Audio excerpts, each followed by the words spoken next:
Hey, this is Craig Ballantyne from Early to Rise Radio here with Daisy, and today on the show, my friend Mike Dillard explains everything you need to know about Bitcoin, and it's going to be an amazing episode, all right? So let's go talk to Mike. Hey, what's up, brother? Hey, Mike, how are you? All right, sorry about that. No worries, man. No worries. Everything good? Yeah, what's going on? Oh, man, not too much. Down in Florida, staying in an Airbnb, living up in Vancouver now, but down here for a couple months. Cool.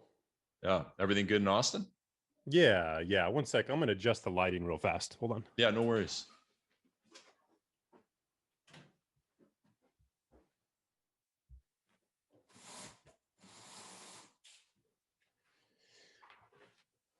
All right. Yeah, doing good, man. Just working on the health stuff still and getting business back up and running. And what happened to your health stuff? So was it your health? Yeah, I had a brain injury about 3 years ago that almost took me out. Oh dear. What did you like? Were you doing an activity? Severe toxic mold infection. I've heard about those things. Yeah. And so how did you discover it was that? It took about a year, 5 or 6 different doctors. Nobody knew what was wrong. And then I finally got introduced to a functional medicine doctor in Austin who did a mycotoxin test. And anything above this, the test score goes from 0 to 50. Anything above 5 is toxic. And it tops out at 50. And my score was 21,000. So, whoa, oh my God. Yeah. And so was that related to like something in your home, or was it something that you consumed along the way? I think it was the hydroponic system Evergrow that I was developing, because the inside started growing mold in it, and I didn't really think much about it until I started getting really, really sick, and then it's taken about 3 years to recover from that. So is that like brain fog and severe headaches and stuff like that? It's different for everybody. My particular issue was an inability to fall asleep. Like I physically couldn't fall asleep for almost 2 years. Wow. So then your brain function goes, your adrenal function goes, and everything else. So cool. Yeah. Well, I'm glad you're feeling a lot better. What would you say you are now, like on a scale of 100, with 100 being probably normal? about a 70, 75. Okay. Yeah, I still have to take a bunch of tranquilizers every night, but functional enough to work again. So yeah. Good, man. Good. Yeah. Well, I'm excited for this. You know, I kind of been catching up on some of the stuff you've been doing recently. Some very interesting posts, and forget exactly how I got this idea. You know, it must have been something you posted, and one of my copywriters follows you religiously and was talking about one of the newsletters that you have a crypto newsletter. I have just a course. I kind of have a beginner's course on it. I've been buying Bitcoin since 2013. It's kind of my biggest passion, and so yeah, just a beginner's course on the topic for folks. Perfect. That's kind of what the interview will cover. You know, it's early to rise readers and listeners. They're not, you know, they'll have a vague idea of it. Some of them might be, you know, subscribe to Agora stuff, but most people will just be like, what the heck? All right. Are you going to use the video at all, or is it just going to be audio? You know, usually I don't use the video, but is it okay if we do?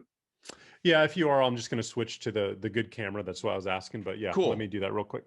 Yeah, like most of mine are just audio only, but I've done a couple recently where it helped.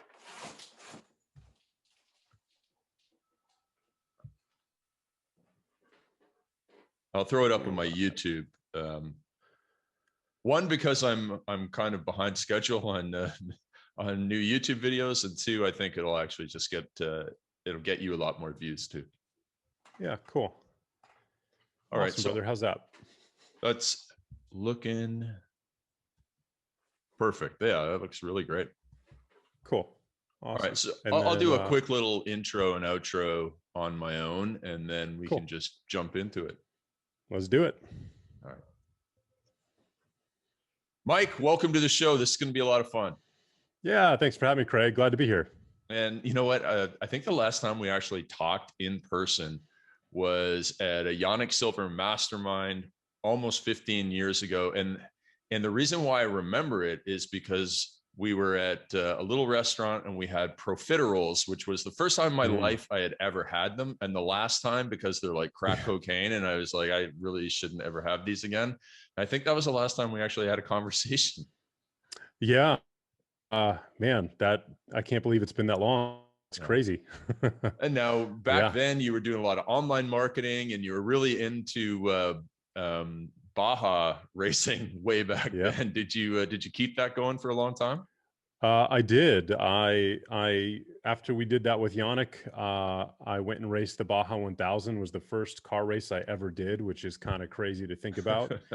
And then became a professional race car driver with the Circuit of the Americas F1 track here in Austin. So got my racing license, and then won the Mint 400 in Vegas, which was another big off-road race here in the U.S. So wow, that's super cool.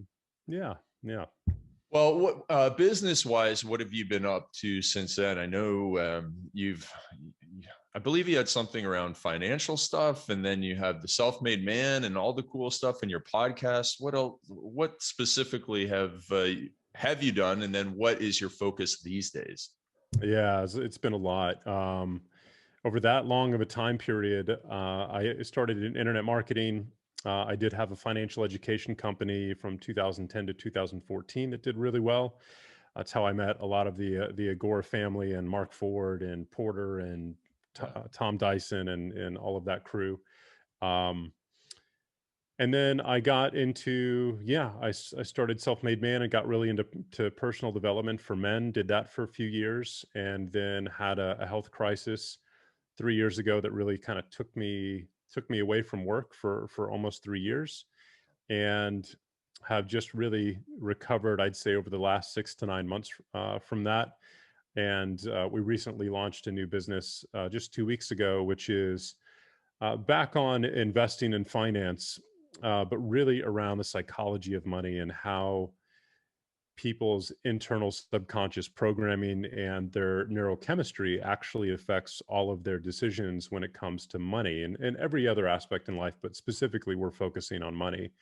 And I've really noticed over the years that entrepreneurs specifically have a very interesting profile in the fact that we're natural risk takers. We like risk. We're very comfortable with it. We don't mind adrenaline. In fact, many of us, myself included, are addicted to it in many ways. And when we apply that same mentality to the money that we make, in other words, when we invest it, it typically doesn't go very well. It's the exact opposite kind of mindset or skill set that you would want. And it ends up causing this make it, spend it cycle that entrepreneurs get stuck in, and they can't really figure out why the cycle continues to repeat. And ultimately, it's because of the way that we're wired. And so this program is really designed to help people who have that challenge to rewire their minds for wealth, basically, to end that cycle. Yeah, I noticed the other week you made an Instagram story just about brain chemicals and how it controls, financial decisions. So I made a note to ask you about that later on, about the chemicals that control the mind. So I'll give a little teaser before, for people listening, we're going to get to it. But first of all, what we want to talk about for a little bit of this show, Mike, is that we want to talk about cryptocurrency. It's something that you had mentioned to me is definitely something that you're super passionate about. Anybody who had bought their first Bitcoin in 2013, a mutual friend of ours, Matt Smith, introduced me to it back then. And I had no idea what he was talking about. And he ended up losing the first ones that he bought. But what drew you to cryptocurrency? I'm going to ask you about how many you think are actually lost in a moment.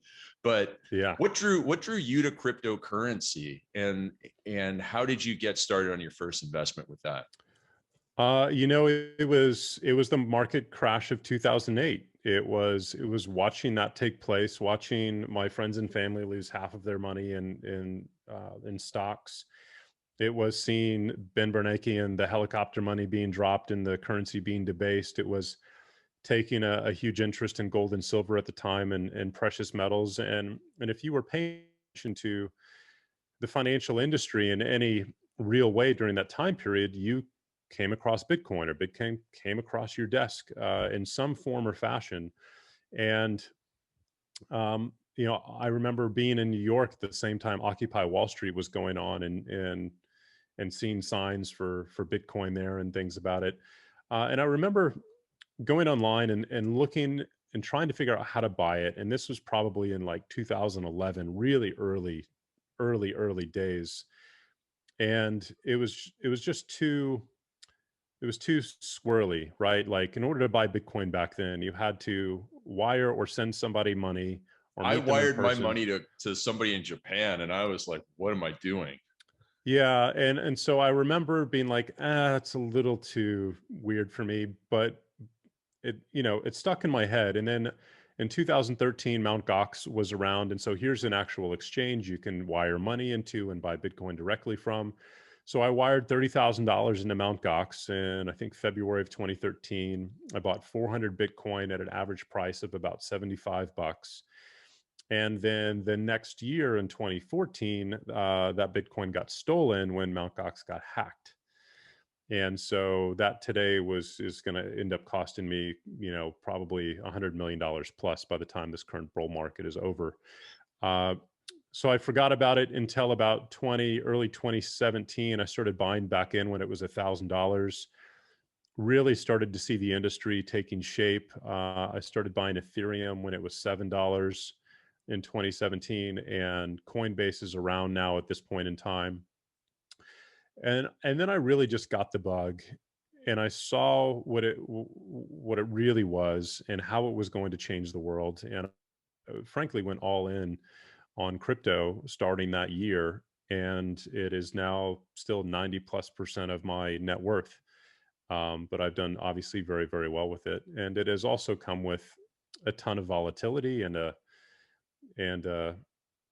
severe a severe need to, or what's the word, requirement of emotional maturity, if you will, in order to handle the volatility that is currently in the market and always probably will be for many years to come. Yeah. So I guess, what was it? October, was it 2018? Or was it winter of 2018? 2000? Yeah. The market crashed in December of 2017 for Bitcoin. How did you personally then weather it? I mean, since then it kind of plateaued for a while, and then crept up slowly, and then all abruptly. So how did you deal with the down? And this is a great message for anybody who may deal with the loss of price in their house or their stocks or whatever it is. Yeah, I had observed the bull market and crash of 2015, but I wasn't participating at that point. And so this was the first one that I really went through and had made a substantial amount of money, at least on paper. Sure. But I didn't sell because I didn't know when the top was. Basically 20x, right? Yeah, from 1,000 to 20,000, but I did not sell because you don't know when the top is, and that's the hardest part about this entire investment. You don't know when the top is until it's 2 or 3 months after the fact. And so I wrote it. I never sold any of it, and I've kept it all until now. And now I have continued to buy in more and invest in more. But now I actually have a strategy and a game plan. I'm very much paying attention to the industry cycles, and when I think we're nearing the top, I'm going to start to average out just like I've been averaging in. And then my strategy personally is to take all of the proceeds to put those into stable coins, whether it's Gemini or Tether or USDC. And then you can stake those stable coins on services like BlockFi or Celsius, and you can earn up to 10 to 12% per year on those stable coins, which is absolutely phenomenal. So you're out of the volatility of Bitcoin, right? It's in a stable coin. It's pegged to the dollar at that point. You're earning 10 to 12% return a year on it. I'll ride that down for about 1.5 to 2 years until the bottom of the next cycle. Then I'll take that money out. I'll put it back into Bitcoin and Ethereum and several of the other projects that I invest in, ride the next wave up, and just repeat that cycle. That's really cool. And I do want to ask you about some of the other alternative coins in a moment, like Monero and Litecoin and Ripple. But first, why don't we just take a big step back for a lot of people that are still like, what the heck is Bitcoin? And actually answer that question, Mike. How can you simply describe what Bitcoin is and why has it become so valuable?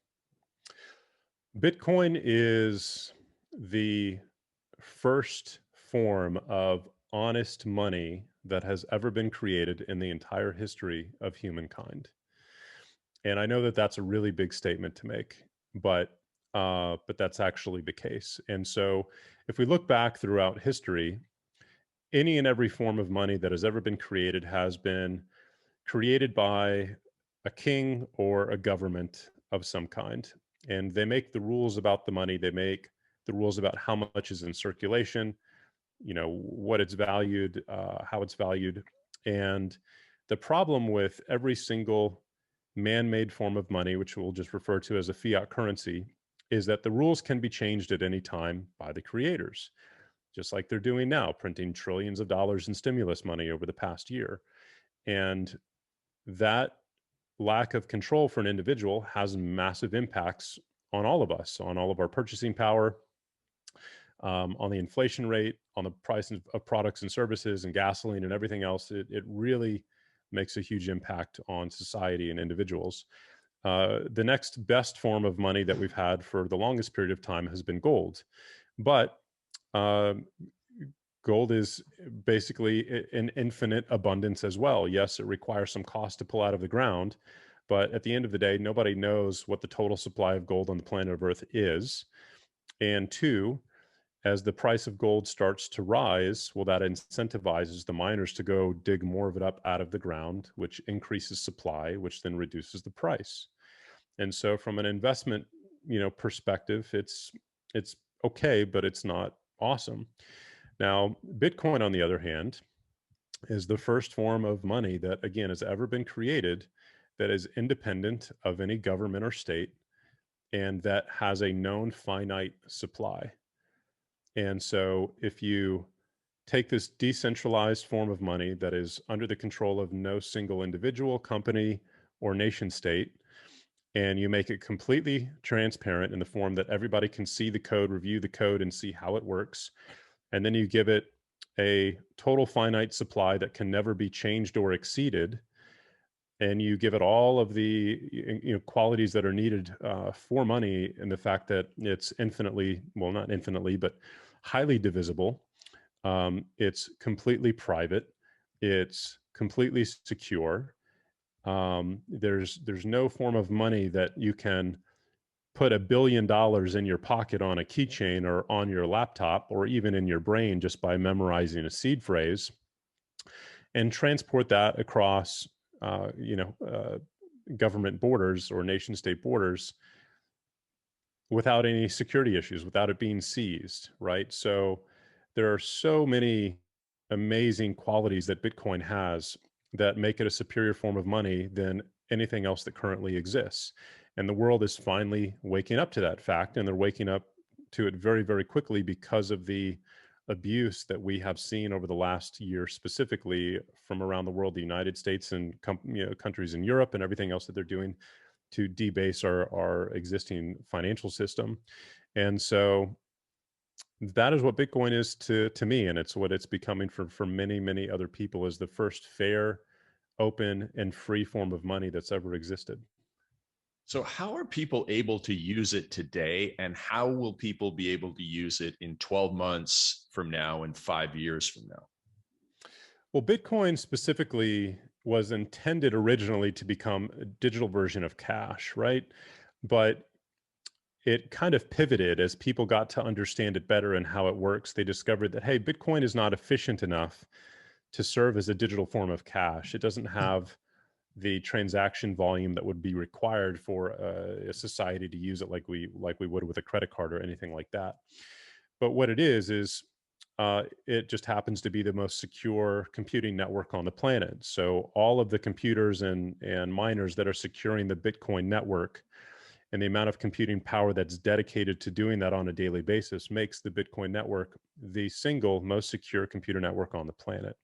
It is literally impossible to hack right now. And maybe that will change at some point in the future with quantum computing and things like that. But if the Bitcoin network is ever hacked, then that's the least of our worries, because that means the banking network has been hacked, Wall Street has been hacked, our military has been hacked, the nuclear codes have been hacked, anything else. So, a lot of people bring that argument up, but it really is a moot point at that point in time, should that happen.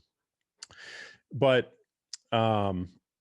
it has become a store of value. It has become a form of digital gold, and it is very quickly replacing gold as a store of value around the world. Why would you park your money in a rock that you can just dig more of out of the ground, that you have to pay somewhere, and that's really cumbersome to try and transfer, when you can just use Bitcoin, which has, better qualities, in my opinion, than gold does in every single category. Is that why you So think Bitcoin, the gold prices are pretty stagnant these days? Yeah, for sure. Again, when you put them side by side, Bitcoin wins in every single category except longevity, meaning it doesn't have the multi-thousand-year track record gold does. But if you take that category out, Bitcoin wins in every other form and fashion.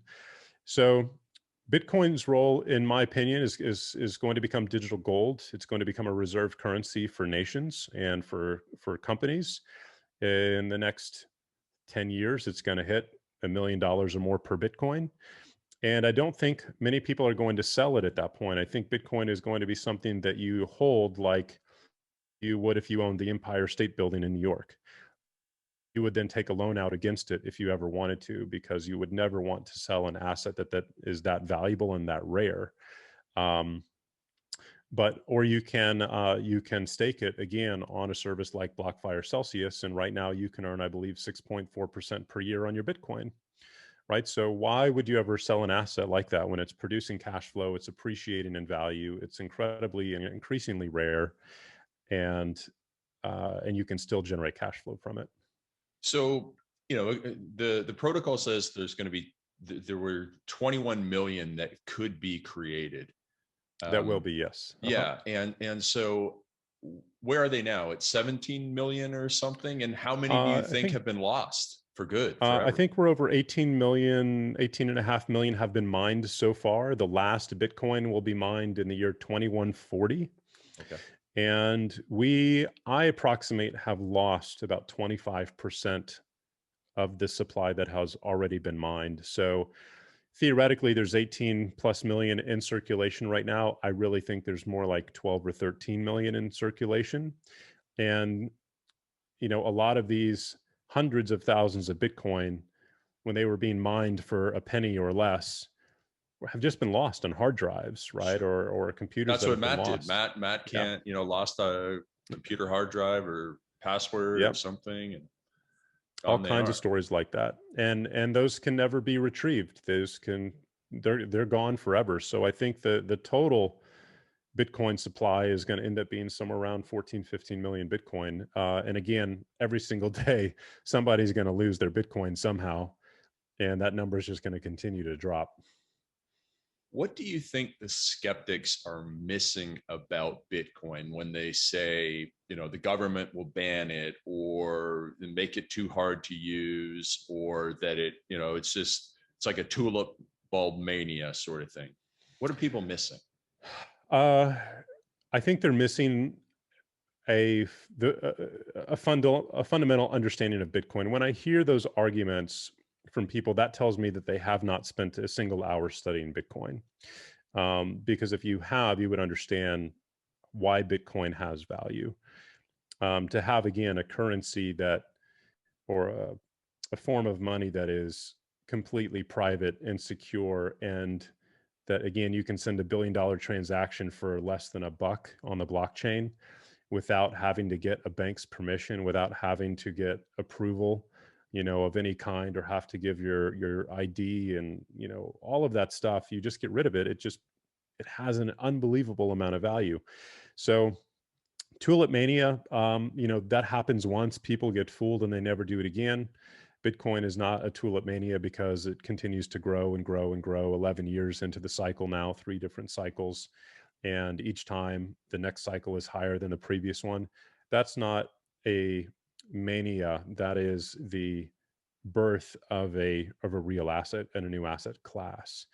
And so that's a really interesting piece of this puzzle that I think people miss, is that this is the invention of a brand new category of technology that has never been seen before. It is as significant as the invention of electricity. It's as significant as the invention of the PC or the cell phone or the internet. It is a brand new category of technology that is going to completely change the world, and that is doing so very, very, very rapidly. And so for folks who again call it a scam, they're just not paying attention. And frankly, it's just kind of a lazy cop out, because they're either confused or they're just too lazy to do their homework.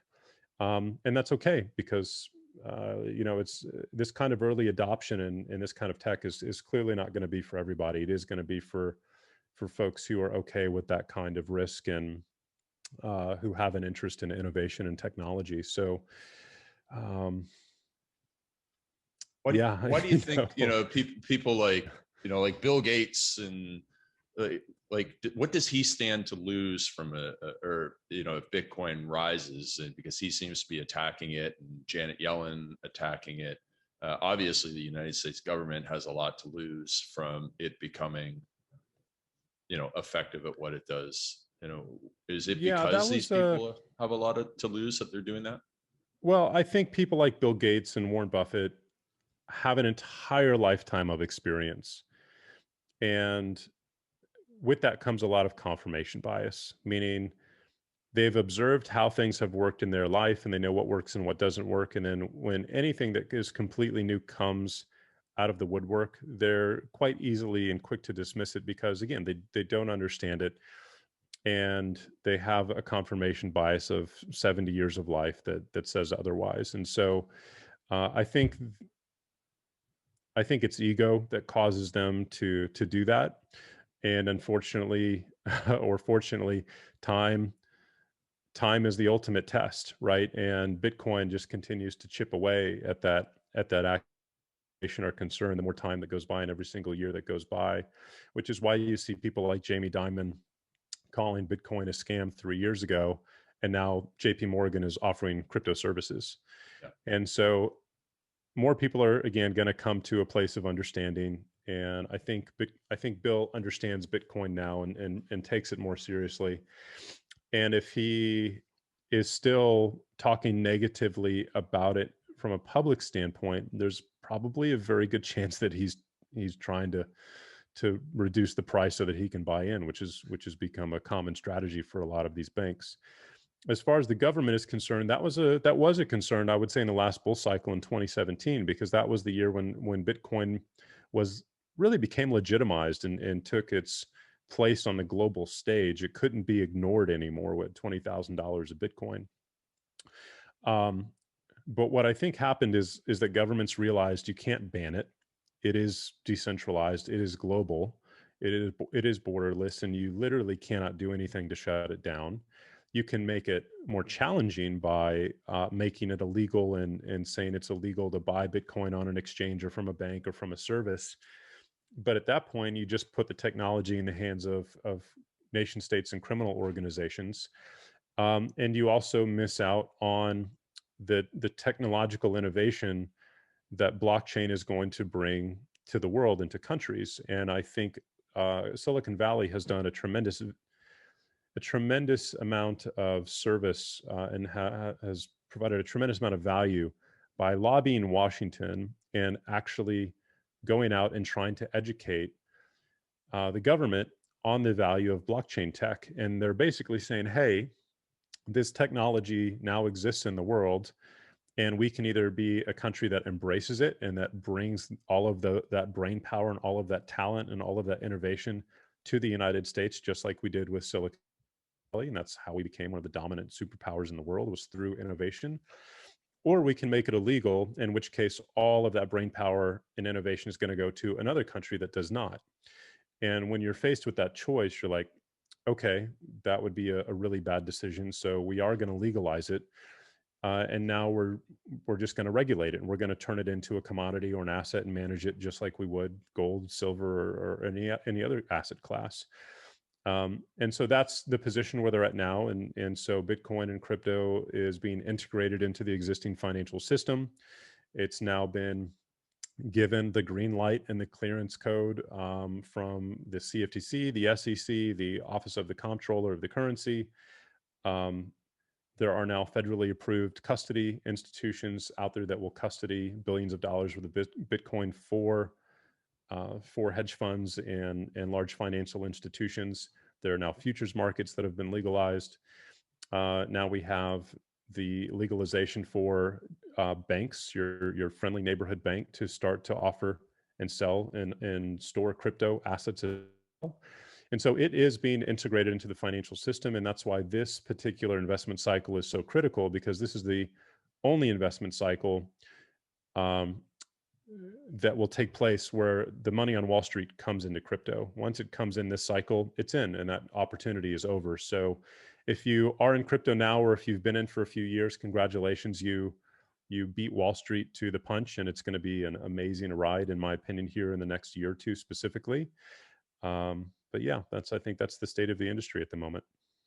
That leads me to my next question. You mentioned before $1 million for the value of Bitcoin in the future. So technically people haven't missed out, but what do you say to people that fear they have missed out on buying it at lower prices, and they see the value of one Bitcoin as being $60,000, or, this is going to go out in 2 weeks, so who knows what it's going to be when they hear this. What do you say to somebody who feels like, oh my gosh, I've missed out, the boat has left, and woe is me? People have missed out on the wild, insane 1000x opportunity, but they have certainly not missed out on the 20, 30, 40, 50x opportunity. And especially it depends on your timeline, right? Like in the last 12 months to the week, Bitcoin has gone from a low of $3,800 12 months ago in March to now $60,000, right? So that's a 20x return in 12 months. And I think this bull market, Bitcoin is going to end up anywhere between $150,000 and $300,000. And so you can do the math on that, but it's substantially more than a 20x return in just 2 years. And so I think that's the kind of opportunity there is. And then I think after the next cycle, Bitcoin, whatever it ends up going to, will probably drop to $50,000 or $60,000. And then after that, it'll 10x again and probably end up at $1 million in the next cycle. The next cycle after that, 4 years after that, I think it's going to do a 10x again. It's going to hit $1 million per Bitcoin. Wow. Excuse me. Yeah. So we'll top out at 200 to 300 on this cycle. Next cycle, we'll top out at 500,000 to $1 million. After that, $1 million to $5 million is what I'm looking at. Wow. Fascinating, man. Fascinating. That was an amazing episode. So again, as Mike says, listen, you haven't really missed out on Bitcoin yet. There are a couple of waves ahead. He says, of course, your mileage may vary. We can't predict the future, but if you're interested in it, make sure you go to mikescryptocourse.com. That's mikescryptocourse.com. I just bought the course, and we're going to check it out. I've been fortunate enough to get in on this a while ago, so make sure that you check it out at mikescryptocourse.com. And listen, if you have no interest in it, but you want to read something that's going to help you out, then go and grab my books at freeperfectdaybook.com or perfectweekformula.com to help you get more done and make more money, even if you don't want to do crypto. All right, so we'll see you soon.